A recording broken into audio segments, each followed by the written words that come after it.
chapitre 6,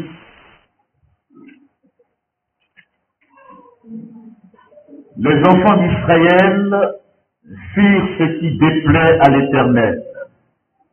Et l'Éternel les livra entre les mains de Madian pendant 7 années. La main de Madian fut puissante contre Israël.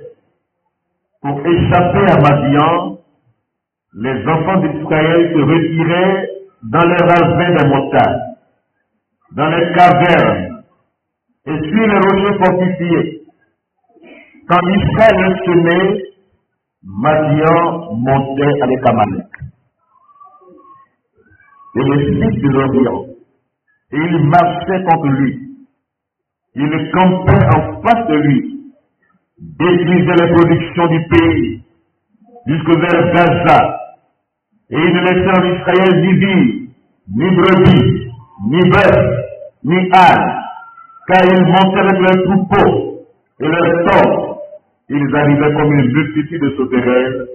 Ils étaient innombrables, eux et leurs chameaux, et ils venaient dans le pays pour le ravager. Israël fut très malheureux à cause de Madian, et les enfants d'Israël criaient à l'Éternel. Lorsque les enfants d'Israël criaient à l'Éternel au sujet de Madian, l'Éternel envoya un prophète aux enfants d'Israël. Verset 11. Puis venant de l'Éternel,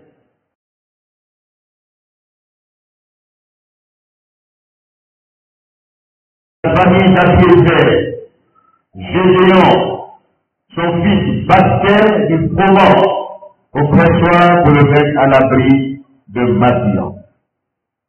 L'ange de l'Éternel lui apparut et lui dit, l'Éternel est avec toi, vaillant héros. Alléluia. L'Éternel est avec toi, vaillant héros. Gédéon lui dit, ah mon Seigneur, si l'Éternel est avec nous, pourquoi toutes ces choses nous sont-elles arrivées?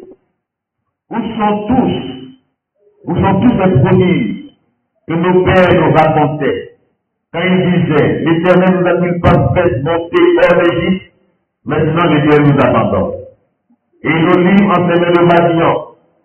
L'Éternel se trouva vers lui et lui dit, va avec la force que tu as et délivre Israël de la main de Madian. Amen. Chapitre 7. D'abord, le chapitre 6 toujours, verset 25. Dans la même nuit, l'Éternel dit à Gédéon, prends le jeune taureau de ton père et un second taureau de 7 ans, l'équivalence de la servitude.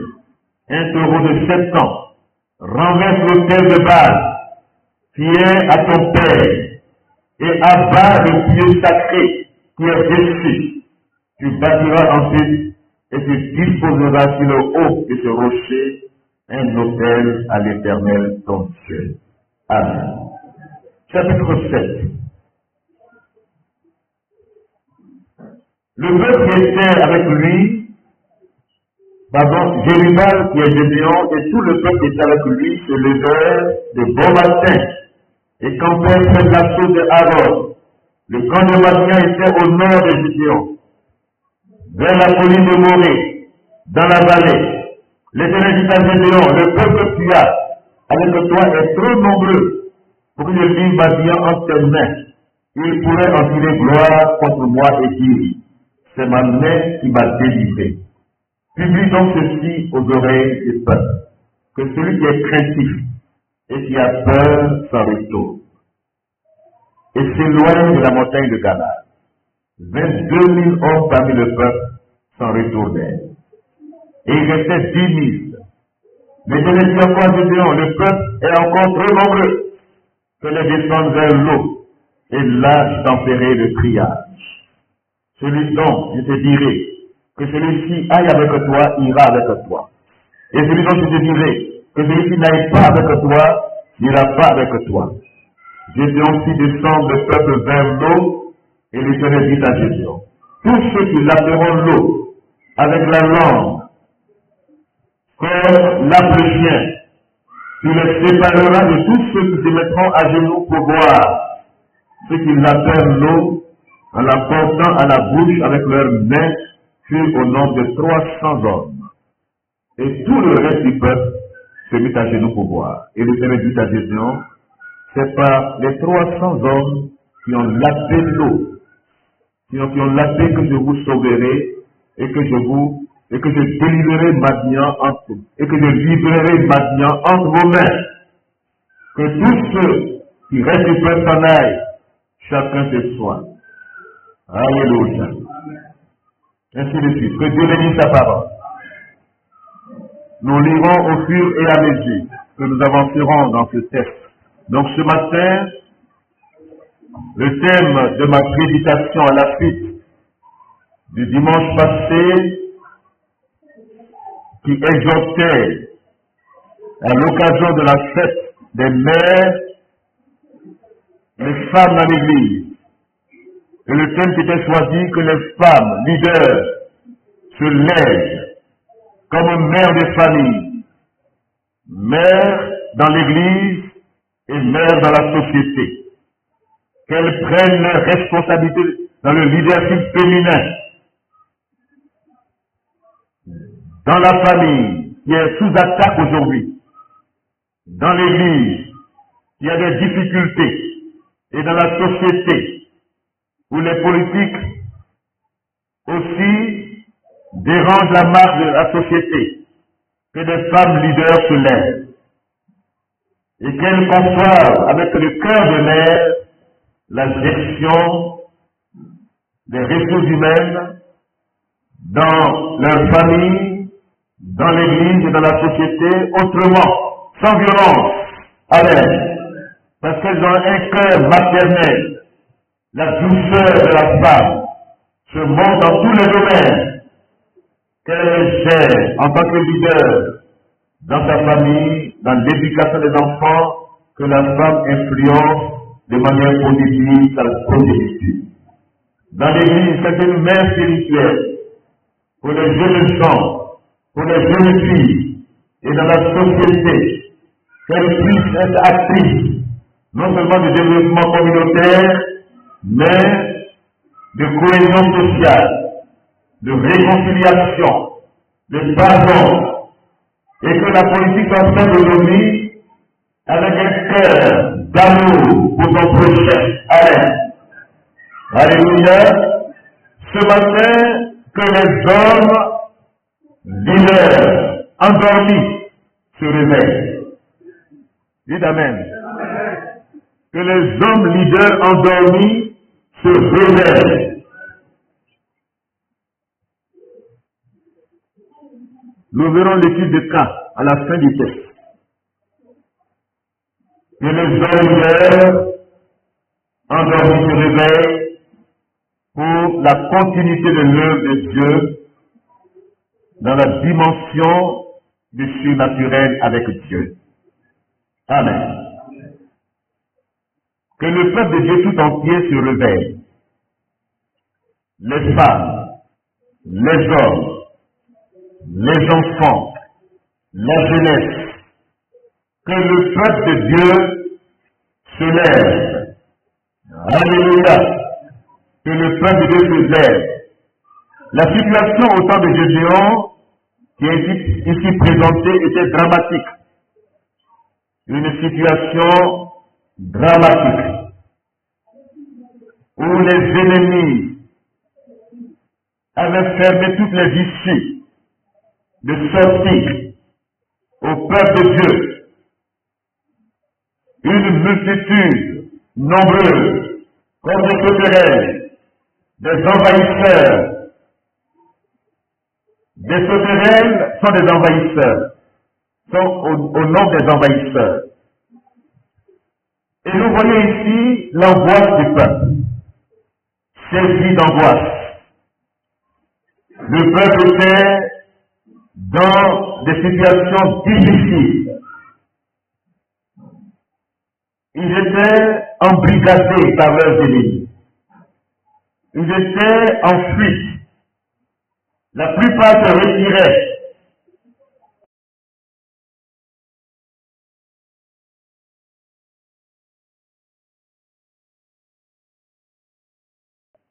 Parce que c'est la solution. Quand une équipe est attaquée, elle ne joue pas la défensive. Elle ne se replie pas. Elle contre-attaque. Amen. Elle contre-attaque. Mais si elle se replie, elle va encaisser. Et elle va se noyer. Donc l'Église, à l'image d'Israël, ne doit pas se replier. Dites Amen. Même si nos ennemis sont nombreux, même si nos ennemis attaquent, nous devons résister. Alléluia. Nous devons nous replier. Voyez-vous, quand je ce texte, c'est tout à fait vraiment incompréhensible que Madian est puissant, domine Israël, et que parmi le peuple, la majorité se retire dans les ravins, des montagnes, dans les cavernes, et sur les rochers fortifiés, pour préserver leur vie. Et quand Israël campait, les Madianites arrivaient et détruisaient tout sur les passages. Voici la situation qui avait décrite au temps de Gédéon, dont le nom signifie tailleur, coupeur. Amen. Il doit tailler, il doit couper. Gédéon. Alléluia. Pourquoi cette situation est arrivée à Israël? Nous lisons que c'est la désobéissance du peuple, le déclin spirituel, l'abandon de leur Dieu. Verset 1, les enfants d'Israël firent ce qui déplaît à l'Éternel, et l'Éternel les livra entre les mains de Madian pendant 7 ans. La désobéissance nous fait endurer certaines situations, des réveils, des situations difficiles. L'ennemi prend le dessus. Quand le peuple désobéit à l'Éternel, les forces ténébreuses prennent le dessus. Mais il criait à l'Éternel. Alléluia. Il criait à l'Éternel. Ils imploraient sa grâce, sa faveur. Ils ont vu l'oppression. Ils ont vu qu'ils sont impuissants devant leurs ennemis. Ils se repliaient. Et l'ennemi prenait position. Et le peuple n'avait plus rien. Ils ont crié à l'Éternel. Quand tout va mal, crions à Dieu. Amen. Dieu répond. Et comment répond-il? Dieu envoie un prophète. Dieu envoie un messager aux enfants d'Israël. Le prophète ici est le prototype de la parole de Dieu. Amen. Que nous entendons au quotidien. C'est l'esprit de la prophétie. L'esprit de Jésus est l'esprit de la prophétie. La parole de Dieu est prêchée. Elle est annoncée. Et Dieu connaissant nos cœurs, ce que nous sommes, Dieu en parlant, il parle à nos cœurs. Dieu envoie son prophète, son serviteur, son envoyé, et il parle au cœur du peuple d'Israël, en leur disant, je vous ai fait monter d'Égypte, je vous ai fait sortir de la maison de servitude, je vous ai délivré de la main des Égyptiens, et de la main de tous ceux qui vous opprimaient. Je les ai chassés devant vous, et je vous ai donné leur pays. Je suis l'Éternel, votre Dieu. Vous ne craindez point les dieux des Amoréens, dans le pays desquels vous habitez. Mais vous n'avez pas écouté ma voix. Amen. Voici la cause de l'oppression. Souvent des échecs. Parmi le peuple de Dieu. Souvent des situations bloquées. Malgré les prières que nous adressons à Dieu, nous sentons une même mise de l'ennemi. Mais Dieu est miséricordieux. Dieu est compatissant. Dieu entend nos cris de détresse. Parce que nous sommes le peuple de Dieu. Son nom est invoqué sur notre vie. Il n'abandonne jamais. Alléluia. Dieu n'abandonne jamais.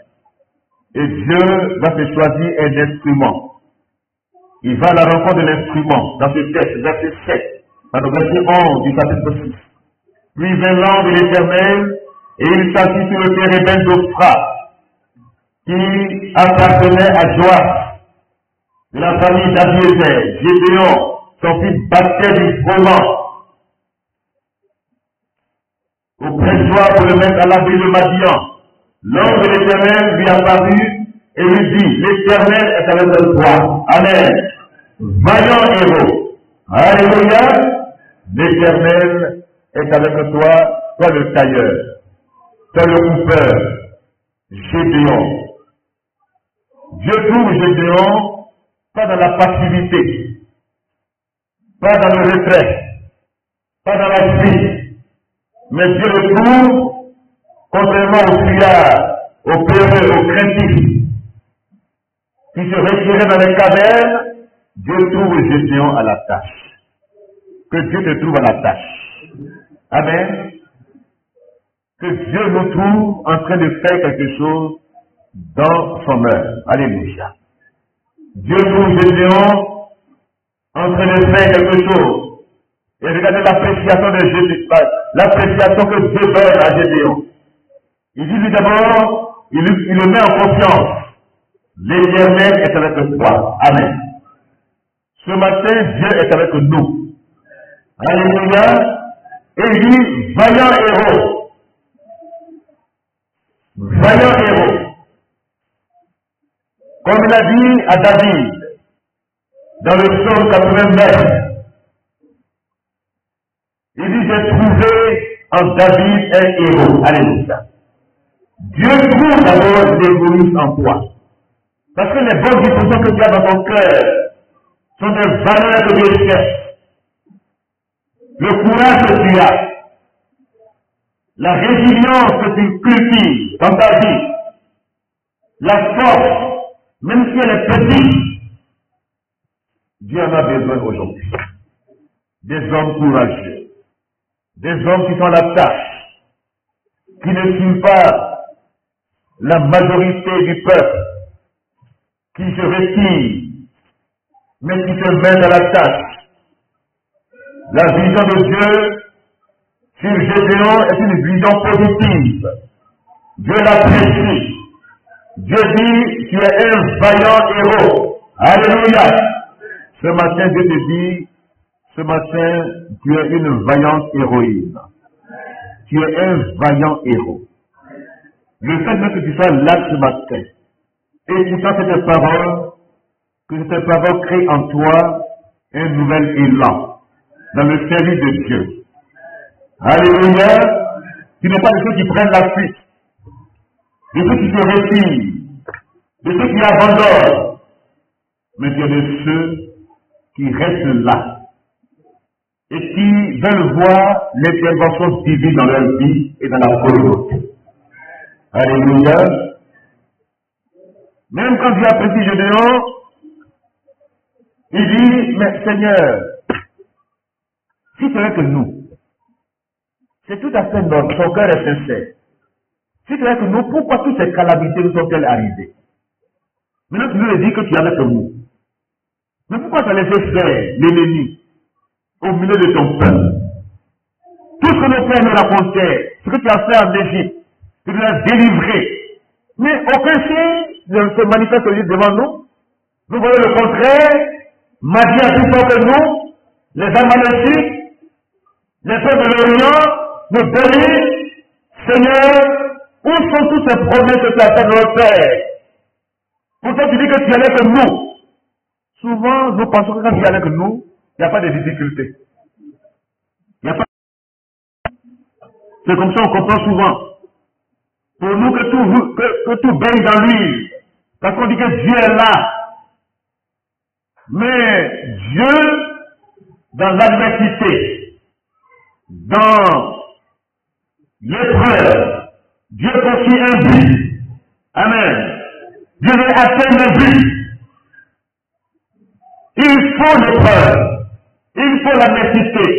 Il faut les difficultés pour qu'il y ait plus de confiance. Amen. Dieu, sa présence n'est pas synonyme de tranquillité totale. Sa présence n'est pas synonyme de tout va bien dans lui. Nous confondons souvent que les difficultés, les épreuves sont synonymes de la présence de Dieu dans nos situations. Dites Amen. Ça étonne, hein? Comment on peut dire que Dieu est dans les difficultés? Dieu est dans l'épreuve. Dieu est dans l'adversité. J'aimerais vous dire ce matin, c'est Dieu qui crée l'adversité. Amen. C'est lui qui a permis aux Madianites de venir attaquer Israël pour les réveiller. Alléluia. C'est Dieu qui a permis à Madian d'attaquer Israël.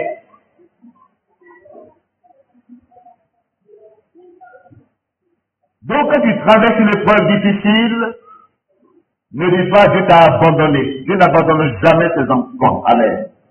Mais Dieu veut atteindre un but dans ma vie et dans ta vie. Alléluia. La présence de Dieu peut se manifester dans l'épreuve. Quand Jésus dit ça à Dieu, regardez la réponse du Seigneur. Dieu ne suit pas Jésus dans sa logique. Lui veut dire, mais Seigneur, si tu es avec nous, pourquoi toutes ces choses sont-elles arrivées? Regardez la réponse de Dieu. Verset 14, l'Éternel se tourna vers lui et dit, va avec la force que tu as. Amen. Va avec la force que tu as. Alléluia. Dieu voit le potentiel qui est en chacun de nous. Il sait que l'identité de Gédéon, c'est un coupeur, c'est un tailleur, c'est un héros. Alléluia. Il est né héros. Et Dieu voit le potentiel en chacun de nous. Dieu te dit ce matin, comme il a dit à David, dans le psaume 89, verset 20, j'ai trouvé en David un héros. Alléluia. Il dit à Gédéon, il y a une chose cachée en toi. Il y a un potentiel de vie en toi. Il y a quelque chose qui est en toi que tu ignores. Mais que Dieu a mis dans toi comme talent. Dieu te dit ce matin, va avec cette force que tu as. Amen. Et bénis Israël de Madian. Notre aptitude, notre disponibilité, l'écoute, le désir de vouloir que ça change, le désir de s'en sortir d'une situation anormale, le refus de la résignation sont des atouts, c'est une force. Amen. Il y en a qui se complaisent dans des situations anormales, mais ça c'est le désir de s'en sortir. Amen. C'est le désir d'en sortir. Tu es disposé, tu écoutes Dieu te parler, tu es sensible à la voix de Dieu.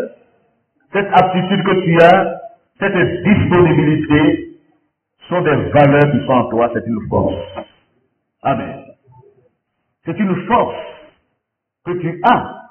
Après tout, l'on n'est jamais fort pour servir Dieu. Amen. L'on n'est jamais trop fort pour servir Dieu. Trop suffisant, capable, pour prétendre être le choix de Dieu. Avoir conscience de sa faiblesse semble être au contraire une des conditions du choix de Dieu. Amen. Regardez la conscience que je n'en pas. Il dit, Seigneur, je suis le plus petit dans ma famille. Amen. Suivez-le dans sa logique.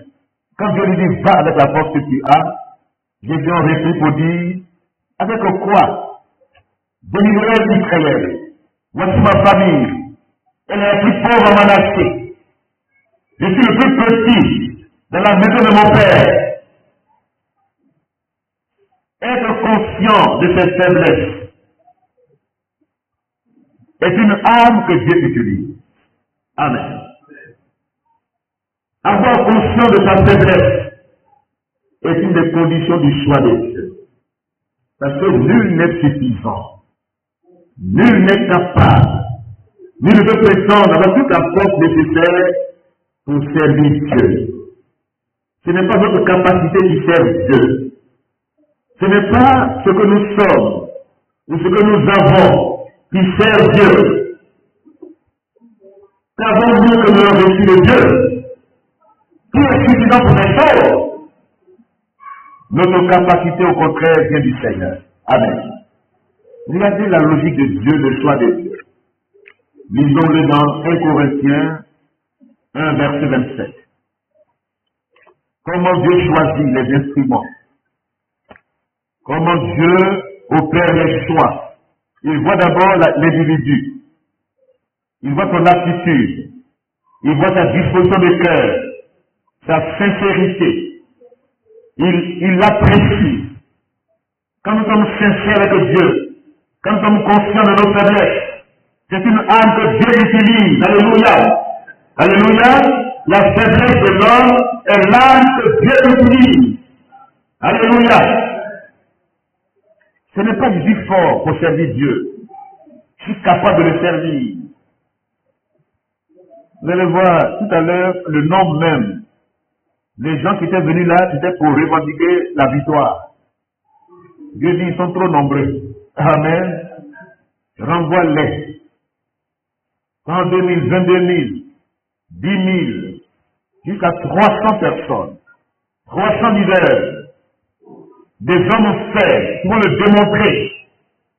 Dieu choisit, selon 1 Corinthiens, verset 1 Corinthiens, le chapitre 1, le verset 27. D'abord, verset 26. Considérez, frères, que parmi vous, qui avez été appelés, il n'y a pas beaucoup de sages selon la chair, ni beaucoup de puissants, ni beaucoup de nobles, mais Dieu a choisi les choses folles de ce monde pour confondre les forces. Amen. Dieu a choisi les choses faibles du monde pour confondre les forces. Dieu a choisi les choses vives du monde, celles qu'on méprise, celles qui ne sont point, pour réduire à néant celles qui sont. Avec que personne ne se glorifie devant Dieu. Amen. Alléluia. La puissance de Dieu se manifeste dans la faiblesse humaine. Amen. Alléluia. La faiblesse humaine est l'arme que Dieu utilise. Elle dérange. Elle est incompréhensible. Mais regardez les hommes de la Bible. Moïse. Exode 3, verset 11 à 12. Il dit, Seigneur, je ne sais pas parler. Mon langage est difficile. Ce leader, le potentiel c'est en lui. Dieu le voit. Mais lui, le regard qu'il a de sa vie, il voit ses faiblesses. Mais Dieu te dit, même la faiblesse que tu vois est l'arme que je vais utiliser. Allez. Moïse dit à Dieu, dans Exode 3, verset 11, il dit, Seigneur, je n'ai pas le langage facile. C'est-à-dire, Moïse bégayait. Amen. Il bégayait, il n'a pas le langage facile. Il n'a pas le... Selon le monde, on allait le mépriser. On allait dire beaucoup de choses sur sa vie. Il est incapable. Mais Dieu dit, ta faiblesse, c'est là que je vais utiliser. Amen. Donc dans la Bible, là, il y a des hommes. Gédéon a dit à Dieu, je suis insignifiant dans ma famille. Je suis le moins de ma famille. Il est dans les mêmes dispositions, comme Moïse, comme Dieu l'appelle. Il dit à Dieu, mais tu m'envoies là. Comment je vais parler aux gens? Comment je vais m'exprimer? Je n'ai pas le langage facile. Jérémie dit la même chose. Je suis un enfant. Jérémie 1, verset 6 à 9. Quand Dieu l'appelle comme prophète, il dit, Seigneur, je suis un enfant. Il dit, ne dis pas, je suis un enfant. tu iras pour proclamer ma parole avec puissance. Ce matin, c'est le choix de Dieu. Amen. C'est le choix de Dieu dans cette communauté. Pour relever les défis. Dieu voit le potentiel qui est en toi. Dieu t'apprécie. Tu es un héros. Tu es une héroïne. Il y a des valeurs en toi. Ta disposition de cœur. Dieu regarde ton cœur. Dieu voit les dispositions de ton cœur, la disponibilité, ta présence, ta régularité au rassemblement, ta présence est importante pour Dieu. Et Dieu, en te voyant ce matin, il te dit, va avec cette force que tu as. Alléluia. Va avec cette force que tu as. Cette force cachée, que l'on méconnaît. Cette faiblesse qui est avouée. Mais cette faiblesse est l'âme que Dieu utilise. Alléluia. Ne te lamente pas d'avoir peu de force et d'envier les autres. Que Dieu te trouve au lieu du travail. Alléluia. Comme Gédéon, ne te lamente pas. Ne dis pas où sont les promesses. Je suis le plus faible, le plus faible de ma famille. L'âme que Dieu va utiliser. Amen. L'apôtre Paul dit la même chose. Dans 2 Corinthiens 12, versets 9 à 10. Il dit, quand je suis faible, c'est alors que je suis fort. Alléluia. Paul reconnaît sa faiblesse. Il dit, il a prié. Il a demandé à Dieu de ne pas dire qu'il a commis une épreuve, une difficulté. Mais il dit à Paul, ma grâce te suffit. Amen. Ma grâce est toute suffisante pour ta vie. Ce n'est pas sur la base des mérites que nous servons Dieu. Mais nous sommes tous le fruit de sa grâce. Et sa grâce nous suffit. Et Paul a compris finalement que quand il est faible, c'est alors qu'il est fort. Ta faiblesse est là que Dieu va utiliser. Pour des leaders, aucun leader n'a commencé avec la force humaine, les capacités humaines. Selon le monde, on regarde aux compétences, aux diplômes que tu as eu. Selon le monde, on voit en tout cas ton parchemin. Mais avec Dieu, Dieu voit le potentiel qui est en toi, qui est caché. Et ce potentiel a besoin de la formation de Dieu lui-même. Alléluia. C'est pourquoi ce matin je te dis, ne te lamente pas sur tes faiblesses, ne te lamente pas sur tes incapacités, tes insuffisances, sont des armes que Dieu va utiliser pour que tu relèves les défis dans son œuvre.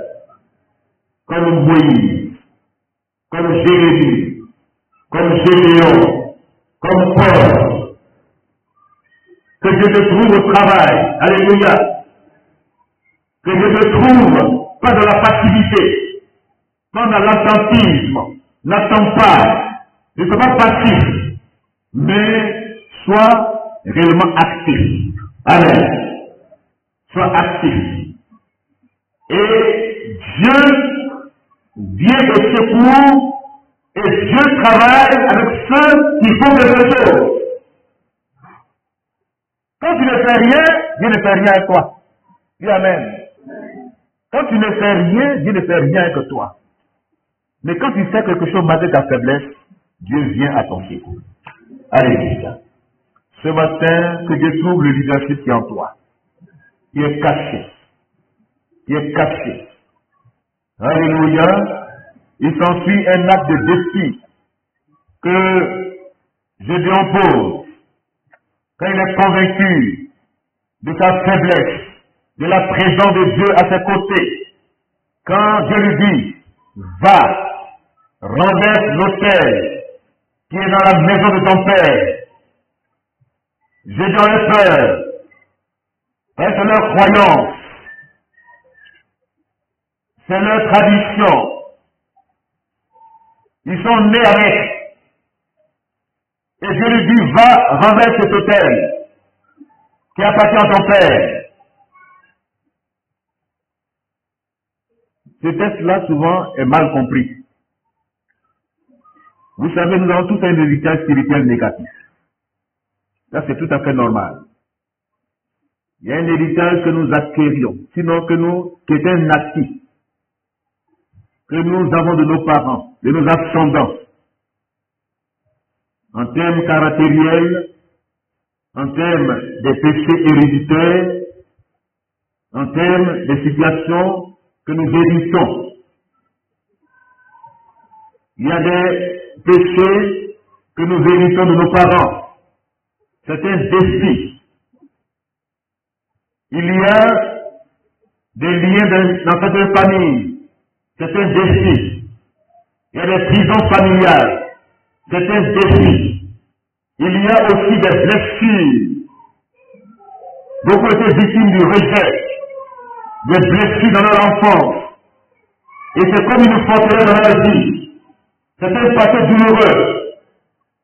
Dans leur famille, ils étaient victimes du rejet, des abus, des situations, des blessures intérieures qui sont comme des plaies à l'intérieur de leur cœur et qui les empêchent à servir Dieu pleinement. Il suffit d'une petite situation, ils réagissent négativement parce qu'ils n'ont pas vécu l'autel de la maison de leur Père. Amen. Quand tu n'as pas vaincu, tu n'as pas renversé les autels de la maison de ton Père, et que tu viennes avec ça dans la maison de Dieu, il suffit d'une petite situation nette, tu es méconnaissable. On ne te reconnaît plus. Parce que tu n'as pas renversé l'autel de la maison de ton Père. L'homme fort de ta famille n'a pas été vaincu. C'est ta responsabilité. Quand tu veux servir Dieu, il faut vaincre l'homme fort de ta famille. Dis amen. Il faut vaincre les blessures du passé. Il faut surmonter le rejet. Il y a des familles monoparentales où seulement un seul parent n'a pas connu le père ou bien la mère. Et ça crée une blessure. Ça crée une situation qui est comme une forteresse, comme une prison familiale. Et Satan te sert de ça pour te barricader, pour t'empêcher à entrer dans le plein potentiel, dans ta pleine identité. Regardez le symbole de la domination des Madianites. 7 ans de domination, symbolisé par le taureau. Dieu veut identifier leur souffrance par cette situation d'holocauste, de renversement d'autels, de Baal, des faux dieux, des fausses croyances, héritées de nos parents. Nous héritons des parents des traditions, des croyances. Et nous voulons venir ça dans la maison de Dieu. Dieu te dit ce matin, renverse l'autel de Baal de la maison de ton Père. Amen. Renversons les autels qui nous conseillent dans notre marche chrétienne.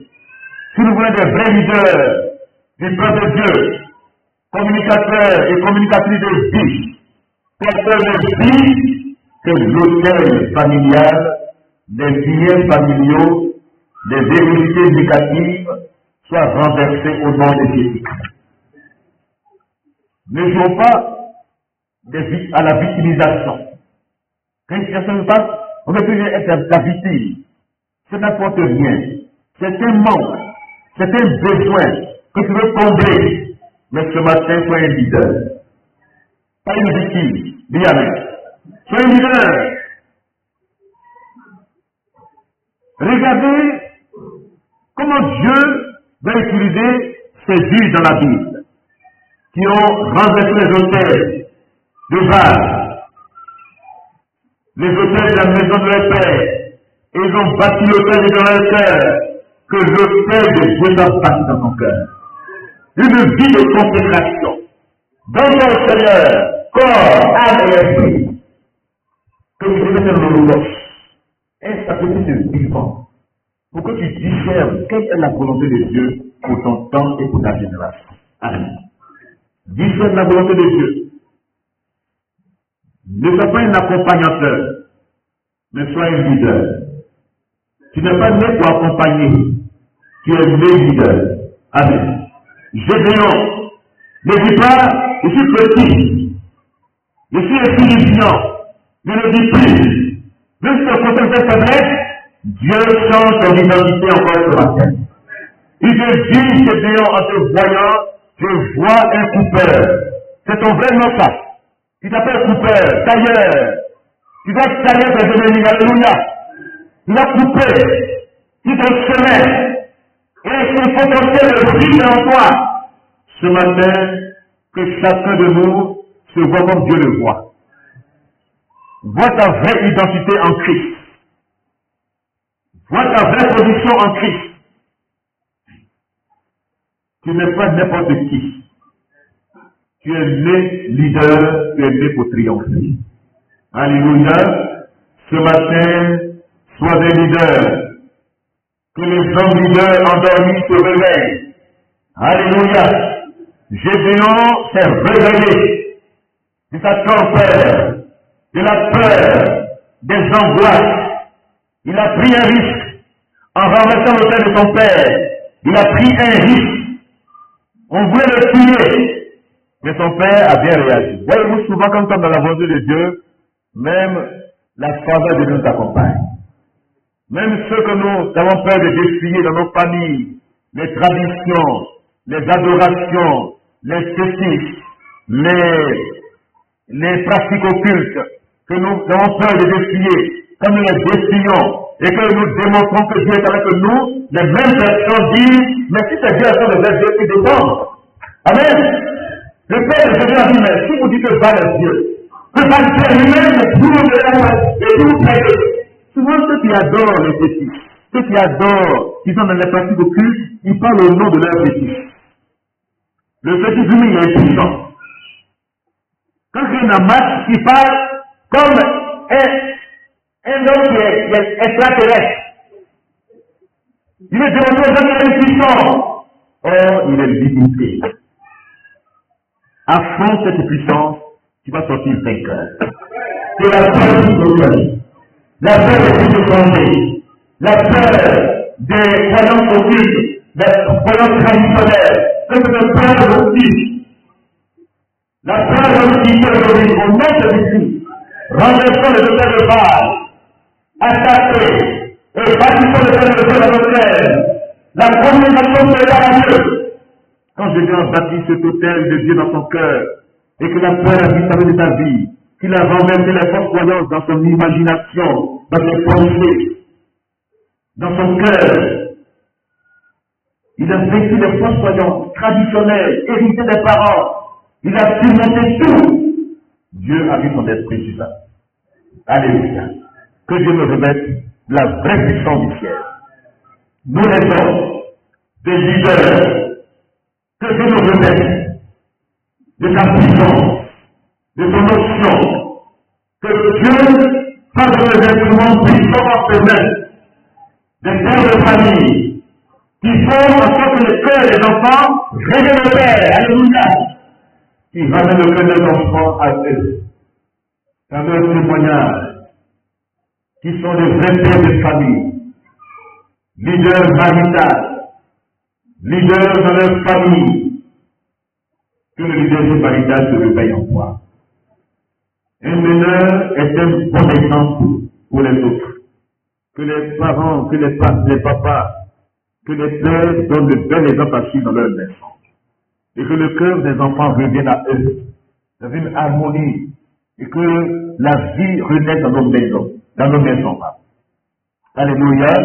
Des pères spirituels dans la communauté, des pères qui apportent la vie dans la communauté et qui sont des modèles pour le peuple, modèles en parole, en conduite, en pureté, en amour et en foi, qui relèvent les défis. Alléluia. Dieu n'a pas besoin des hommes qui délibèrent. Regardez quand Déborah devait attaquer Sisera et son armée. Il y avait des gens et des tribus qui ont délibéré avec elle, qui n'ont pas suivi, qui ont perdu du temps dans les délibérations. Lève ta baraque et amène tes captifs. Alors un reste du peuple triompha des puissants. L'Éternel donna la victoire sur les héros. D'Ephraïm arrivaient les habitants d'Amalek. À la suite marcha Benjamin, vers les tribus qui sont citées, qui ont suivi la vision que Dieu a communiquée à Déborah et à Barak. Ephraïm a suivi, Zabulon a suivi, Isaacar a suivi. Mais ils étaient résolus, alléluia. Dieu n'a pas besoin des délibérateurs ou des gens qui délibèrent, mais il a besoin des gens qui sont résolus aujourd'hui dans sa vie. Amen. Parce que quand on délibère, on est indécis. On est devant un défi, s'il faut le lever, on tergiverse. On tourne en rond. Ceux qui délibèrent nous font tourner en rond. Ils ont une sagesse humaine. Ils ont une connaissance humaine. On essaie de Dieu te juger par l'Esprit de Dieu. Amen. Ce n'est pas en délibérant qu'on travaille pour le Seigneur. Ils ont délibéré, ils sont restés inactifs. Quand vous lisez, Déborah dit, mais pourquoi est-il resté dans les hauteurs? Toi qui as pris la fuite dans les hauteurs. Lisez cela dans Juge chapitre 5, verset 12 à 20. Amen. Ceux qui ont suivi Déborah étaient résolus. Dans leur cœur, ils étaient décidés à relever les défis, à affronter les ennemis. Mais ceux qui ont délibéré, regardez, ils sont restés assis. Ils n'ont pas quitté leur demeure, leur tente.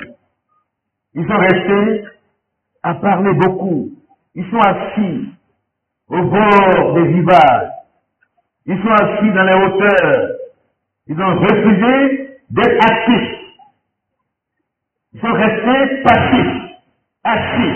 Quand le combat est devant eux, comme dans le cas de Gédéon, ils se retirent pour se protéger. Mais Gédéon a affronté l'ennemi. Alléluia.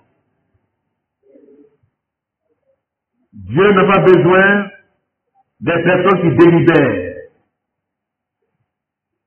Mais il a besoin de personnes résolues.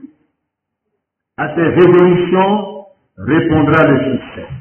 Amen. S'il n'y a pas de décision en nous, s'il n'y a pas de résolution, parce que la résolution vient de la foi qu'on a en Dieu, on compte sur le Seigneur. Jésus a compté sur Dieu. Barak a compté sur Dieu. Déborah a compté sur Dieu. Othniel. Tous ces juges-là, quand on voit les instruments même que Dieu met à leur disposition pour affronter les ennemis, vous êtes complètement... C'est incompréhensible. Comment on peut vaincre des ennemis avec des guillons de bœuf? Les guillons à bœuf. Juge 3, 31. Impieux. Comment Jaël prend un pieux pour vaincre un grand soldat? Comment les trompeurs qu'on sort mettent la panique dans le camp de Satan et des démons? Comment les fils qu'on cache peuvent embryer le royaume de Satan? Comment les flambeaux allumés peuvent mettre l'ennemi en déroute? Comment une meule de moulin du haut la clôture peut écraser un ennemi qui se met la terreur? Et comment avec une mâchoire d'âne on peut vaincre 1000 personnes si ce n'est pas Dieu qui utilise la personne comme instrument? Et regardez l'instrument qui met dans sa main, insignifiant, mâchoire d'âne, meule, flambeau, trompette, pieux. Ça développe de la force que Dieu déploie dans notre secteur. L'Esprit de Dieu dans nos réveils aujourd'hui. Ce n'est ni par notre force, ni par notre puissance que nous pouvons relever les défis qui sont devant nous, mais c'est par la puissance de l'Esprit de Dieu. Alléluia. Nous sommes faibles, certes, nous sommes insignifiants, et Dieu met dans nos mains des instruments insignifiants pour que toute la gloire du révèle. Alléluia. Et les leaders endormis se réveillent aujourd'hui dans la dimension du surnaturel pour continuer l'œuvre de Dieu. Alléluia. Alléluia. L'apôtre Paul, l'étude que nous allons faire maintenant pour terminer, Acte chapitre 12. Acte chapitre 12. Lisons-le ensemble pour terminer. Paul, leader, un ministère puissant, mais endormi.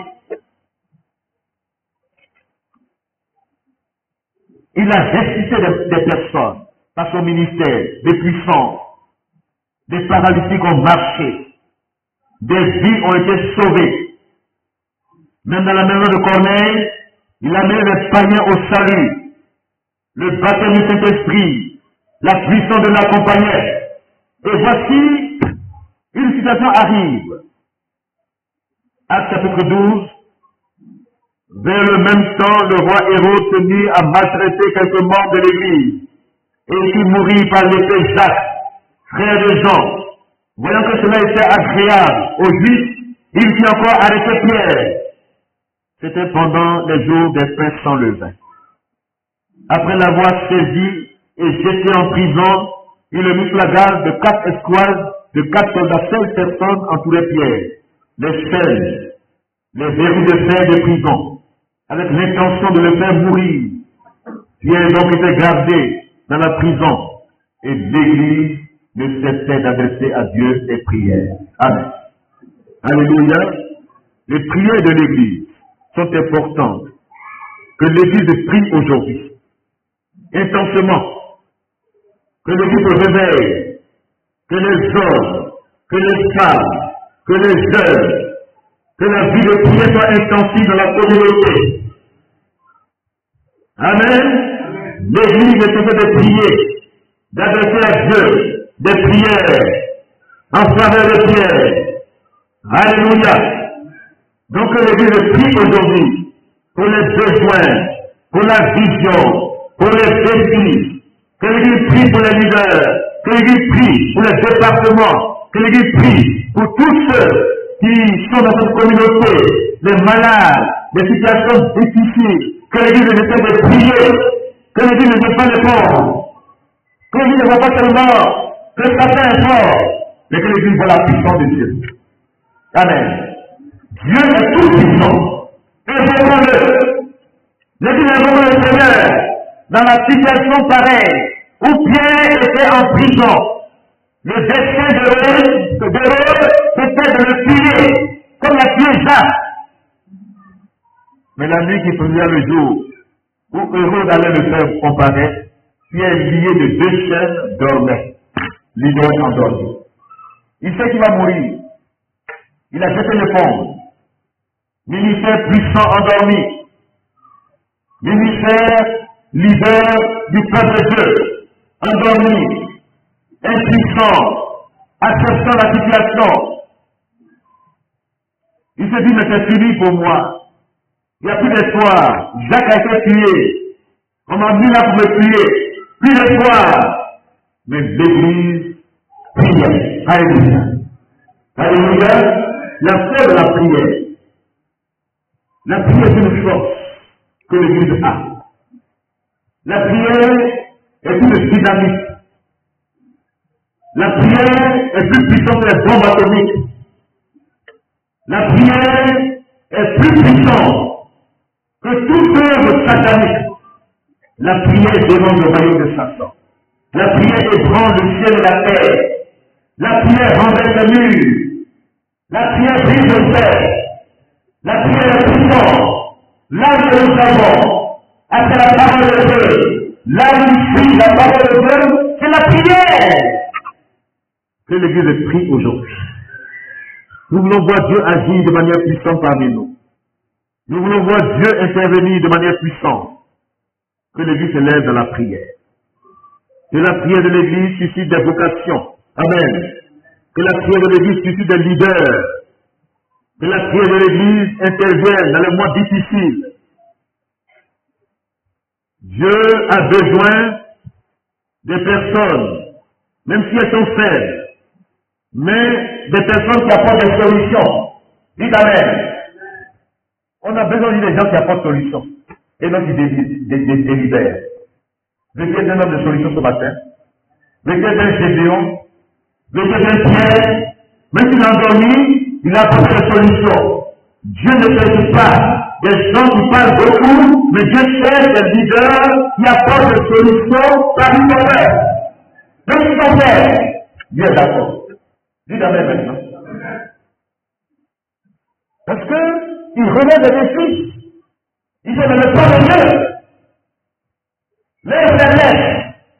Dieu va l'utiliser dans la vie de faiblesse. Au lieu de voir les faiblesses des autres, vois le potentiel qui est en toi-même que Dieu va utiliser aujourd'hui. Amen. Pierre était endormi, mais l'Église n'a pas fait autre chose que de prier pour Pierre. Ce matin, que l'Église prie pour nous. Que l'Église prie pour la vision que nous avons. Que l'Église prie pour les défis qui sont devant nous. Que l'Église prie. Il a fallu la prière pour que nous soyons à ce niveau aujourd'hui. C'est la prière. On a prié chaque fois, Seigneur, aide-nous à achever ce temps. Aide-nous à relever ce défi. Aide-nous, Seigneur. Et Dieu s'est intervenu. Alléluia. Par qui? Par ton nom. Dis amen. Pierre dormait. Mais il faut que les anges nous secouent aujourd'hui. Les anges de Dieu nous secouent nous font réveiller de la torpeur, de la lourdeur, de l'assoupissement, du sommeil. Nous, je vais dans la cellule, où Pierre est lié, l'autre, tu devais te lever. Alléluia. L'autre est secoue. Je dis, mais toi, tu fais quoi ici? Tu dors. Le plan satanique, c'est de le détruire. Et toi, tu dors. Lève-toi. Alléluia.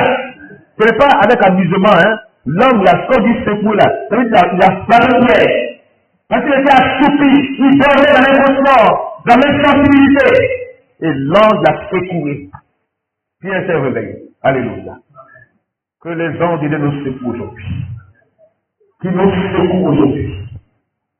Et qui nous donne de reprendre les âmes spirituelles. Il dit, Pierre, prends tes chaussures, prends ton manteau, habille-toi des âmes spirituelles que tu as restées dans le sommeil, qui a abandonné le combat, le vrai combat, et qui a endormi, que les hommes leaders endormis se réveillent aujourd'hui. Qui sont secoués par l'Esprit de Dieu et par le temps. Amen. Qui sont dans le cœur, de leur accomplissement, qui se réveillent et reprennent les âmes spirituelles pour le combat spirituel. L'œuvre de Dieu, c'est une œuvre spirituelle. C'est un combat spirituel. Ne baissons pas la garde. N'abandonnons pas nos âmes. Ne dormons pas. Réveillons-nous, car le défi continue. L'œuvre continue. Amen. Même au niveau de la construction, ça continue. N'oublie pas, ne parle pas des gens qui sont en train de célébrer la petite victoire. Et qui dorment. Quand tu as remporté la coupe, là, tu peux dormir. Un peu. Dis amen maintenant. L'œuvre continue, que les hommes leaders endormis se réveillent pour la continuité de l'œuvre. Pierre s'est réveillé. Alléluia. Il m'a dit, mais qu'est-ce qui se passe? Je pense avoir un rêve. Que tes rêves deviennent réalité. Amen. Il pense avoir une vision. Pas une vision qui est de la rêverie, mais une vision qui se construit dans le champ de vigile. Alléluia. Pierre s'est levé, il a pris son manteau, il a pris ses chaussures, il a vu la porte, la prison s'ouvrir. Les chaînes sont tombées. Sa vie est libérée, son ministère est libéré. Que nos vies soient libérées aujourd'hui. Nous les hommes surtout, nous le peuple de Dieu, que ce soit les femmes, les jeunes, les hommes, que nous soyons libérés.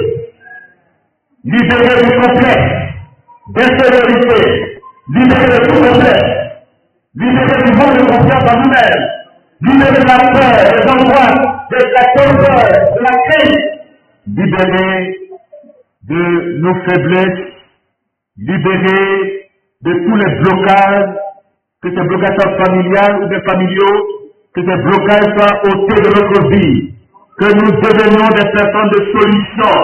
Amen. Pierre s'est levé, il est entré dans la salle de prière, que l'on vit du Père fantôme. Tu n'es pas un fantôme, tu n'es pas un revenant, tu es Pierre. Et c'est moi qui est ici là. Parce que Dieu m'a délivré. Dieu t'a délivré pour que tu le sèves encore. Si je te la vie de tout le bien encore, c'est pour le plaisir. Encore encore. Que Dieu nous aide ce matin. Que Dieu nous bénisse ce matin. Que des leaders, des hommes, leaders endormis, se réveillent pour la continuité de l'œuvre de Dieu. Quand Pierre s'est réveillé, il a continué le travail. Alléluia. Que Dieu nous réveille ce matin et que le travail continue. Que nos bras soient levés vers le ciel. Que chacun cherche Dieu pleinement. Que chacun travaille. Que Dieu te trouve au travail. Que Dieu te trouve important. Et que tu deviennes dans toute communauté un homme, une femme de solution. Apporte des solutions. Décante les situations. Dieu t'a mis ici comme instrument. Je viens bâtir avec la force de Pilate ce matin et bénis mon peuple. Je viens parti. Il a été suivi par 300 personnes. Ce n'est pas la majorité que Dieu cherche. Ce n'est pas le nombre que Dieu cherche. Vous êtes le degré de toi travailler. Évangéliser. Avancer. Dieu est à nous. Que Dieu bénisse sa parole. Amen.